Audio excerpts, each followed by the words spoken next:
Hey everybody, it's time for Cloudy with a Chance of Learning. Yes, we are live on Facebook and YouTube today, hmm and we'll be talking about the UV index, a very important summer topic.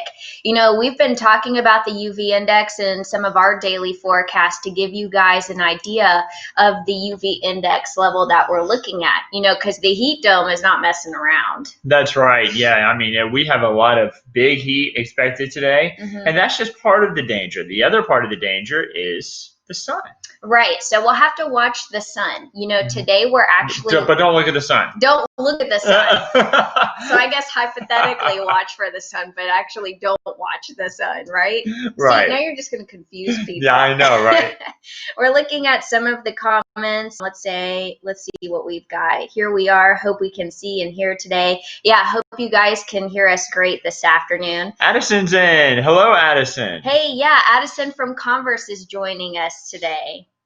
So yeah, if you guys have any comments about the UV index, this is very important, especially during late spring and during these summer months. So we'll be talking about the UV index here. But today we're actually looking at the UV index on the extreme side. So this is why it is so important, and I'm sure we sound like a broken record at this point about wearing sunscreen, but typically when you're on the extreme side of the UV index, it takes less than 10 minutes for skin damage to occur. Yeah, and skin damage can be anywhere from your skin tanning to even, a sunburn. And sometimes skin damage is occurring without you even being able to notice it. Right. So when you start to tan, that's actually a sign that your skin has been damaged from the sun. Right, right. And that's, of course, typically happening in the summertime whenever we deal with a lot of heat. Whenever we're dealing with a lot of sun higher up in the sky. And then when you get older, sometimes you have to go to the dermatologist for different visits. I actually had one recently. So good to check. Yeah, definitely. Because I was not careful enough when I was younger. But, we're going to talk about, ways you can be more careful and also what the UV index is. Yeah, so you're going to see definitions out there, but going back into wearing sunscreen every time we go play disc golf or go for a bike ride, I am always putting on sunscreen. I'm fair skinned, so I really don't tan. I just instantly burn, no matter. I swear. I'm opposite. I typically a little bit instead of getting sunburn. Yeah. A lot of my damage when I was a kid occurred because I spent a lot of time on the water, wakeboarding, canoeing, kayaking, fishing, and back in Mississippi, that was pretty much what you did for fun. Yeah. In the summertime, that's kind of where a lot of my sun came from. Yeah, I don't think Ollie is the UV index. He's whining a little bit behind us, but no issues there. So let's kind of dive into what UV stands for.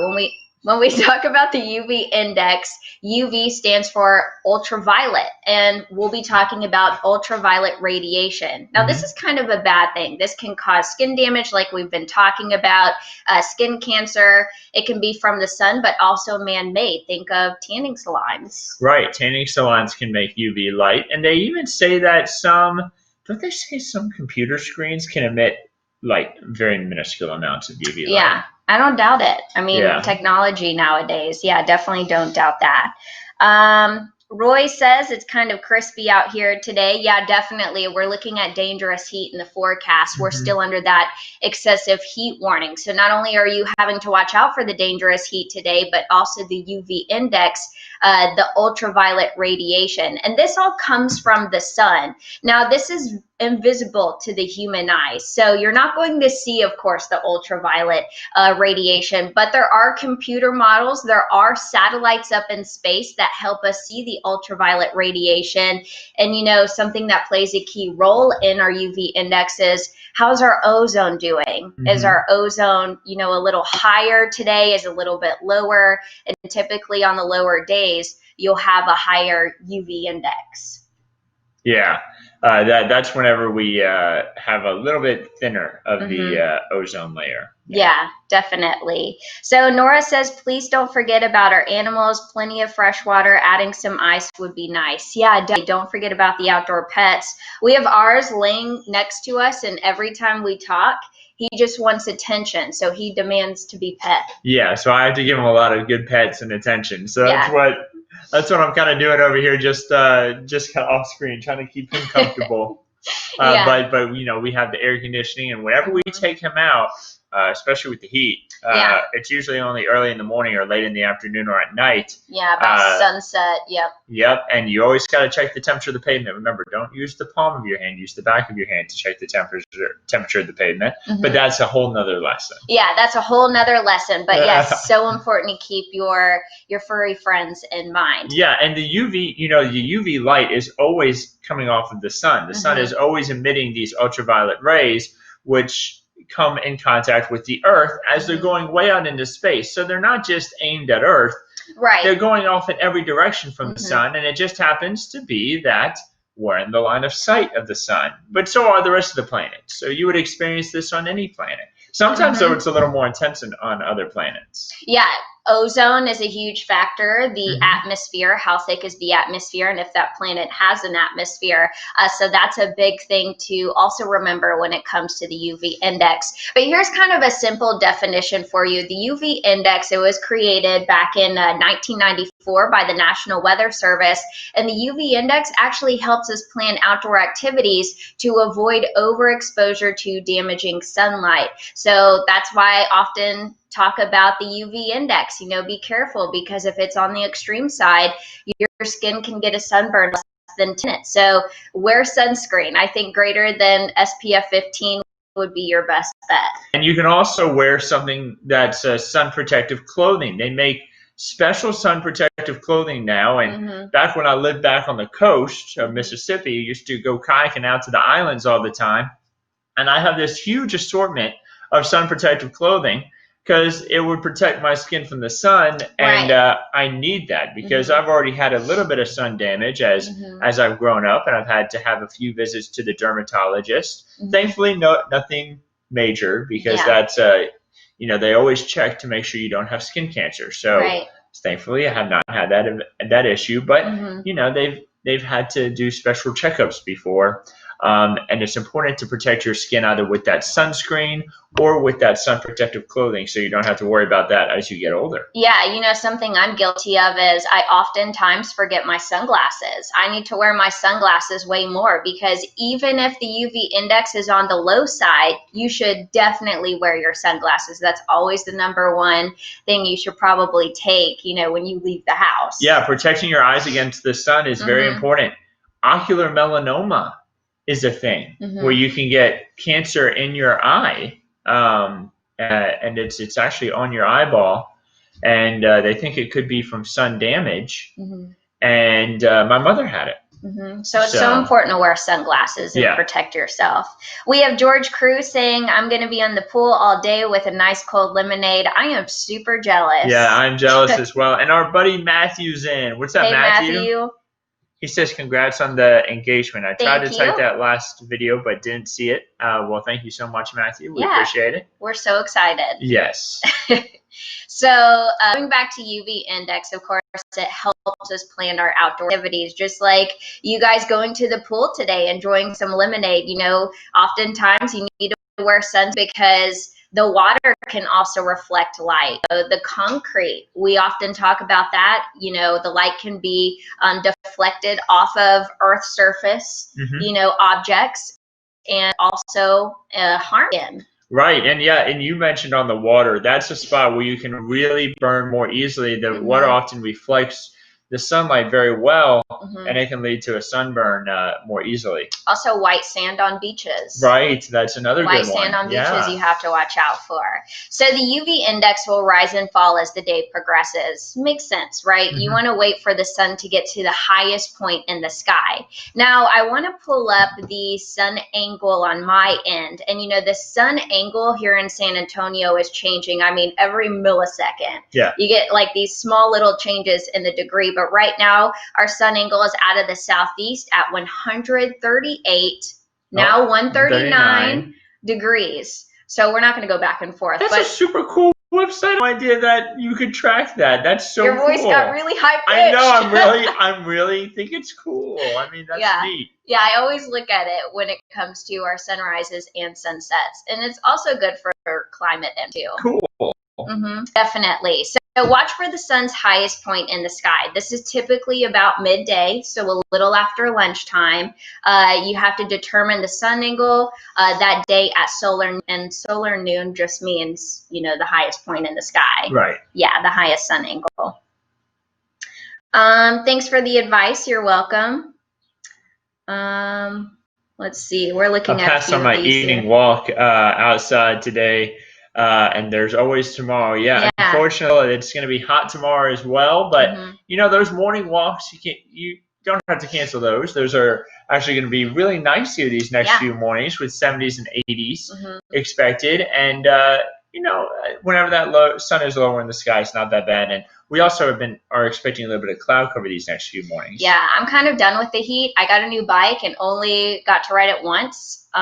What day was that? Was that Thursday? Yeah, so I am just waiting for the cool down to ride my bike. But on the way to the grocery store this morning to get curbside, I saw so many people out and about doing their walk. So they're enjoying the weather in the mornings. They're avoiding the highest UV during the day, so that is something to keep in mind. So again, the highest point in the sky, you want to watch for the sun's highest point in the sky. And a few things we also look at are latitude, day of the year, and also time of the day. So those are a few important things when it comes to figuring out the UV index. But like I said, scientists use 2 satellites, especially here in the US. We use 2 satellites to observe and forecast the ozone. Now we'll have computer models. Technology is so great nowadays, but these computer models use the ozone forecast and sunlight angle to calculate strength of UV radiation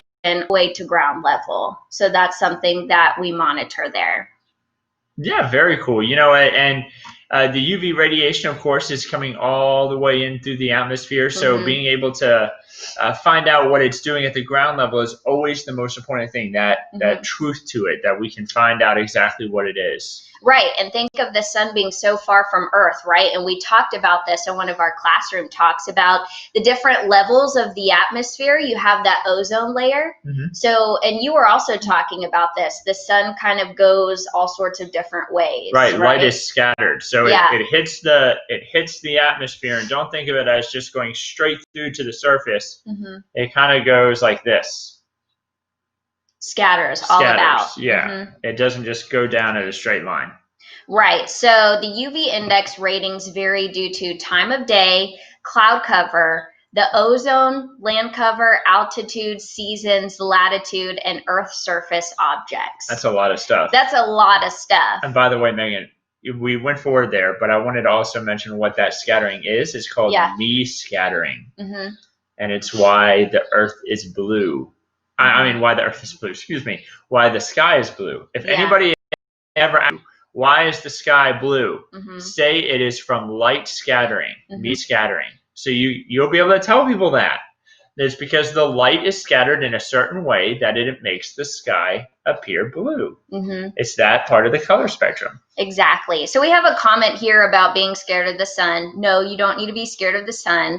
I think the overall thing you could take away from this classroom talk is to always protect your eyes with sunglasses, wear hats.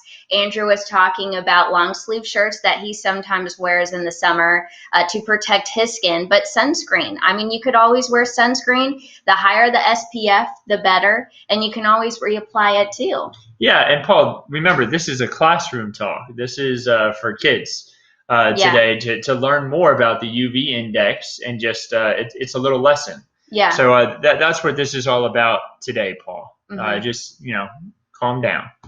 So Matthew says a hero's for us to take off his sunglasses. So sometimes he walks outside with the sunglasses, or walk to the store with sunglasses on. Yeah. Yeah, I will sometimes forget to take off my sunglasses as well, Matthew. Yeah, I mean, I'm just guilty of leaving without them. So that's the biggest thing. I always need to remember that. So yeah, here's a laundry list of things that the UV index ratings will vary across the entire world. So let's look at the time of day. The UV radiation peaks at midday. So think of it as kind of this hill shape, this bell shape. So early morning and late afternoon, that's when the UV index is a lot lower. But once you start getting closer to lunchtime, UV index gets a little bit stronger. Then you have midday. So we're talking peak heating of the day. I would say from 12 p.m. through about 4 or 5 p.m., especially this time of year. We talked about seasons playing a huge role. So the timing is going to vary just a little bit depending on the season. Yep. So as we get into the summertime, of course, the sun gets higher in the sky. When we get to the summer solstice, that's when it's at its highest point. Yep. So we talked about that, and that's late June too. So that all goes back to the season. So remember, less early morning and late afternoon. But if you have, mid-afternoon plans, just always wear the hat, sunglasses, and the sunscreen especially. That's an important one. So let's break down the cloud cover, because there are some myths out there that I can't get a tan if there's a lot of clouds in place, or I can't get a sunburn because there are so many clouds in the sky. Well, that's actually a myth. Up to 80% of UV radiation can penetrate through thin clouds. So that is something to keep in mind. It's still important to wear the sunscreen, even if there are clouds in the sky. And it also, I'm glad you pointed this out, because this is really interesting. You can get a sunburn really easily if you're snowboarding or skiing. Yep. Snow can make you get a sunburn very easily. We actually got a a little bit of sunburn back when we went to Colorado last year. Yep. I did. As we were dealing with a little bit of all that heavy snow in their area. And the thing is, it's wintertime. You wouldn't think, you could get a sunburn in the winter. You could very easily get a sunburn in the winter. So that's so important to know. And we'll be talking about that too, about Earth's surface objects. And even the weather can play a huge role in that. So snow, clouds, and some puffy clouds can also deflect rays and increase UV radiation. True. So the particles within the clouds, we talk about water vapor, how clouds form, all these cool topics in our classroom talk. So keep in mind that some puffy clouds out there, the cauliflower shape, they can deflect sun's rays and increase the UV radiation too. But broken or thin clouds allow most UV radiation to get through too. And of course, the sunny day that we're looking at today, you're of course going to have UV radiation on the extreme side, or the UV index rather. And Matthew, thank you. I went with the vibrant colors on our graphics today. Yeah. I figured, sunshine, orange, yellow to help get the point across. But thank you so much for that compliment. So let's talk about altitude. Now, the UV increases about 2% for every 1,000 foot increase in elevation. And this is due to the thinner mountain air. So think of it that way. Yeah, and that would explain why if you're up on a mountain skiing or snowboarding, you would possibly get a little bit more UV radiation. And we have the hill country, right, a part of our viewing area. Like Enchanted Rock. Right. So probably not a huge difference there, but if you were to, let's say, compare San Antonio to, name a mountain. The top of Enchanted Rock. Or that's not a mountain, but... Yeah, name a mountain. The Rocky Mountains. We'll just say that. The Rocky Mountains. The Rocky Mountains. What about, goodness. See, you took too long to think. I know. Now I can't think of a mountain. You can't play Jeopardy now. I know I can't. He just woke up from a nap, so he's still trying to wake up. I had done the morning show today at So again, altitude, the UV increases about 2% for every 1,000 foot increase in elevation. So let's look at seasons. Now, we talked about the UV index being on the extreme side today, and also very high regardless of clouds that we saw, let's say, early last week. Well, our UV index typically peaks in spring and late summer. That's when things kind of warm up, especially for us in Texas. But then it slowly begins to decline in the fall, and it's at its lowest during the winter. But like you said, the snow, have to watch out for that too. That's right, we do, because that snow can really reflect that light and cause you to burn more easily. Exactly. So seasons, they play an important role in how the UV index will vary. So let's talk about the exposure categories. You know, the number that you see, the 1 to 2, 3 to 5, 6 to 7, all the way up to 11 plus, that is known as the index number. So let's take it to the 6 to 10 range. So you're getting from the high stage to very high, even extreme stages. That's when you want to reduce time or even avoid the sun from 11 a.m. to 4 p.m. But if you have to work outside, I know some of our jobs require us to be outside during these times, you just wear sunscreen. Yeah, Easy. or sun protective clothing. Yeah, exactly. Easy. You know, construction workers, I see them wear the long sleeves. I don't know how they do it, but they protect their skin that way. Yeah, and they're working really hard on days like today. So make sure that y'all give them extra room, or parents give them extra room whenever you're out driving or being around town. Yeah, shout out to them. We know that they work very, very hard. Yeah. And let's say if you're unsure about the time of day, or you don't exactly have your phone on you to look up the UV index, here's something that you guys can use outside. It's called the shadow rule. Oh, I didn't know about this. Yeah, so if your shadow is taller than you are, your UV exposure is lower. So that's something to watch out for. That's a good way to do it. That makes good sense. Yeah, so watch for your shadow. If it's taller than you, your exposure to UV radiation is lower.